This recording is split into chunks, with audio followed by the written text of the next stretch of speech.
He's an unbelievable player. He's one of the best players in the world. He's going to be the best player in Europe. He's a little bit quicker than people think. Luka Doncic is the real deal. Mark my words, he's going to be one of the best in the whole world. We're talking about being the biggest international player now. What do you think for this one, Wonder Boy? Wonder Boy, he's going to be the best player in Europe in a couple of years. Trust me on that. Europe? In Europe. Or maybe in the NBA. Luka? In NBA too. In NBA too. He's a born winner, so, you know. No, I'm not kidding. You know, he already have a lot of trophy medals, and I'm happy for him. And mark my words, he's gonna be one of the best in the whole world. I feel like Luka's never cooked me, but last game we played him this year, I played probably the best defense of anyone I've think about guarding Luka. He threw up the ball 4 times and it went in. You said threw up. It was flipped it. You're right. Threw it up. One of those, all right, cool, good defense, and he's falling away. He's not even looking at the basket. Threw it up, cash. And I'm literally talking to him, there's absolutely no way. He's just smiling, running down the court, trying. I'm man, because with my agency too, so I'm man, I hate you so much. What makes Luka so dominant? It seems like there's times when he's just unstoppable. You got the dad bod. What's it like just seeing him on the court doing that stuff? He's a little bit quicker than people think. He's not strong in the sense of powerful. He's strong in the sense of really heavy. It's this tricky, slow game. And sometimes he goes up for a shot and then pass it. You're getting ready to run back on defense, and then the ball's fired to the corner, and you're trying to catch it. The same way you're surprised, the defense has no idea what's going on. For me, it probably took a good 10 games to be oh, I get it. He's passing it late. He's a unique kid. I'm very proud of him because I always believed this kid was an all-star. And he's proven that 3 years in a row, and this year being a starter. I love Luka's pace. I love Luka's maturity. You see his maturity. You see how he's been playing with older men or older people in this life. You see it. He's not afraid of anything in the league. He goes at some of the best defenders the same way and makes them look like they're not that great of defenders. He has a pace, you can't speed him up, and he's figured out the league. And now that I have your attention, keep watching to find the keyword in this video that will be mentioned a total of 3 times, and comment it down below to enter our huge 100,000 subscriber giveaway. If you guess the keyword right and are subscribed to the channel, you'll have a great shot at winning a pair of sneakers of your choice and a jersey of your favorite NBA player. Do not miss out. His IQ, his vision. We're talking about being the biggest international player now. That's surpassing GOATs. You know what I mean? That's surpassing Dirk. That's surpassing Tony Parker. That's surpassing Hakeem. He's got a chance to be the biggest international guy, surpassing Giannis in a way. I mean, he's got a chance to be, one of the best to ever do it. Luka has the advantage over anyone who's guarding him because these guys are too athletic for this part of the game. Yes. For this part of that part, yeah, bro. Open court. Open court, you got him. Yeah. Half court where you have to be disciplined. You never learned it. So these basic moves that get you to think I'm gonna go that way, to come back this way, you overplaying it, pump fake, you're jumping, foul. Next time, pump fake, you stop, okay. So he plays the puppet master game with you.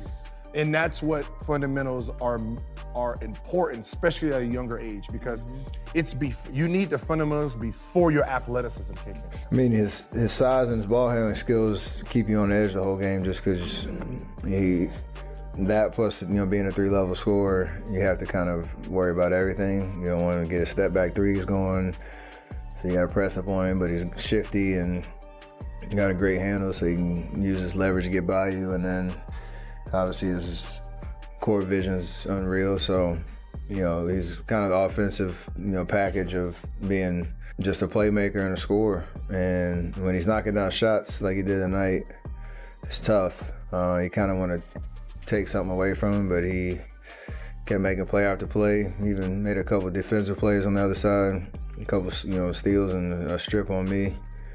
But he's been playing at an extremely high level, and he's been getting better every year. Luka Doncic is in that conversation. This brother's spectacular. And what he did to James Harden in Houston the other day, a triple-double, a 35-point triple-double in 25 minutes. This dude's got the game, and he's got the swag.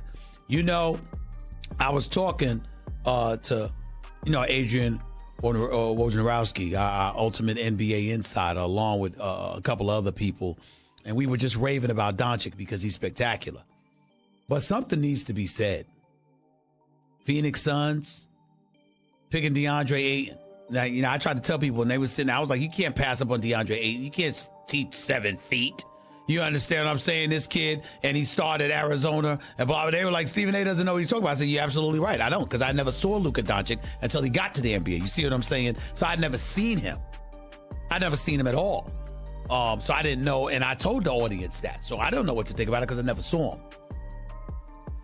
But the coach in Phoenix did. Vlade Divac from Europe. He has seen and heard about Luka Doncic. He had the number 2 overall pick where he picked Marvin Bagley.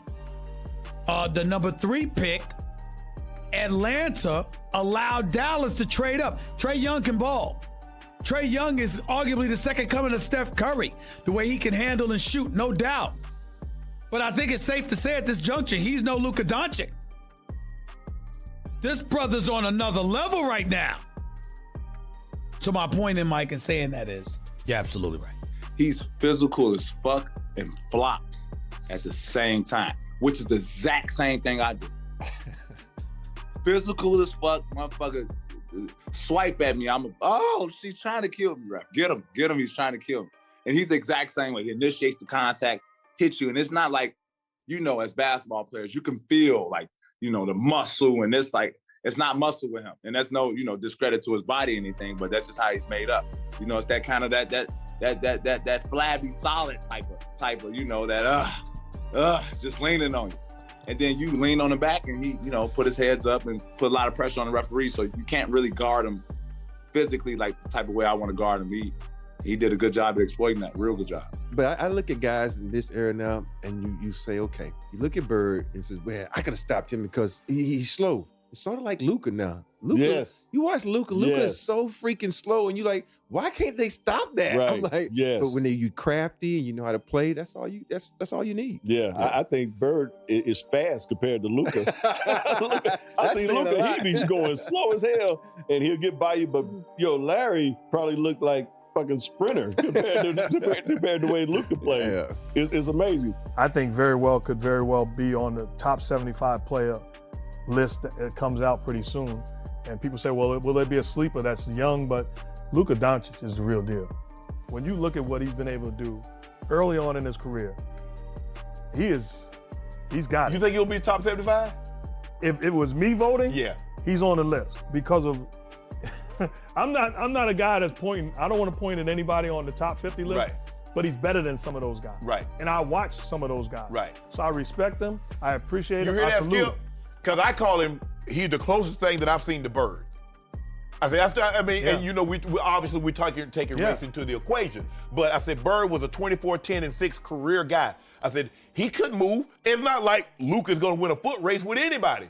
But Bird could get to any spot that he wanted to and hit you with that step back fadeaway. Size, strength, toughness, competitive spirit, not afraid of the bright lights. Right. And what you just said, well, you and I can argue and Skip can argue, one of Larry Bird's best friends in life is Rick Carlisle, right, the former coach of the Dallas Mavericks, right, who made the statement comparing Luka to Bird. Right. I'm not comparing nobody to Reggie Miller unless they're the real deal. Right. I'm not comparing somebody to Pat Ewing unless they're the real deal. Right. If I say it compared to one of those guys, that's my guy. Right.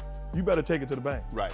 That's what I said, because you look at him and he ain't chiseled. I mean, you look at LeBron. LeBron got like a grown man, big body. Right. I mean, can leap out the gym. Right. I mean, and I'm looking at him, and I'm watching him, and elite defenders. Right. I mean, Kawhi's an elite defender. PG is an elite defender. Draymond's an elite defender. And he's going getting 30 and 40 like it ain't nothing. When he matched up against the Clippers in the playoffs, I'm sitting there saying Kawhi, Paul George, Pat Beverley. Yeah. They got guys. Morris. They got guys that's not only going to defend them, but they're going to try to beat him up. Right. And I want to see how he's going to respond, because I'm not sure he's ever faced this type of pressure defensively that he's about to face. Right. He put on a clinic, almost like they were little kids trying to defend him. Right. Where he imposed his will on them and took everything that they had to offer and was the best player.